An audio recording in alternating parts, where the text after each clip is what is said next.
Well, thank you all for being here to discuss the core national security challenge we're facing, the American people are facing, and our economy is facing, the cybersecurity.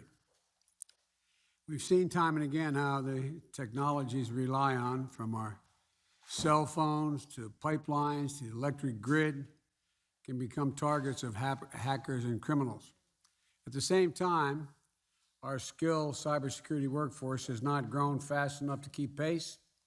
We're about, the estimates many of you have given us, and we conclude are on our own, about 500,000 cybersecurity jobs remain unfilled. That's a challenge, but it also is a real opportunity. And I've made this a priority for my administration from the outset. And in May, I issued an executive order to modernize our defenses and improve our federal government's cybersecurity. Because of that order, government will only buy tech products that meet certain cybersecurity standards, which will have a ripple effect across the software industry, in our view, ultimately improving security for all Americans. We've launched a 100-day initiative to improve cybersecurity across the electric sector. That initiative has already resulted in more than 150 utilities that serve 90 million Americans being deployed and or committing to deploy cybersecurity technology that are extending that initiative as to gas pipelines as well next. That's where we're going.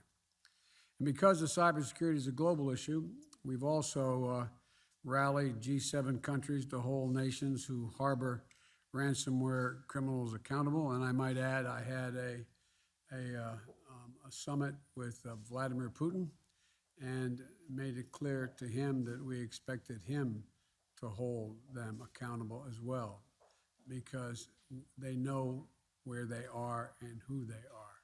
But that's another issue we will not be discussing so much today. We updated NATO's cyber policy for the first time in 7 years. And today my team is hosting a meeting bringing together 30 of the nations, 30 nations to step up in their fight against ransomware.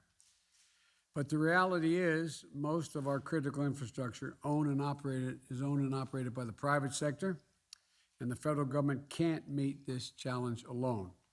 So I've invited you all here today because you have the power, the capacity, and the responsibility, I believe, to raise the bar on cybersecurity. And so ultimately, we've got a lot of work to do, and thank you all very much, and thank the press for being here. We're going to go private now.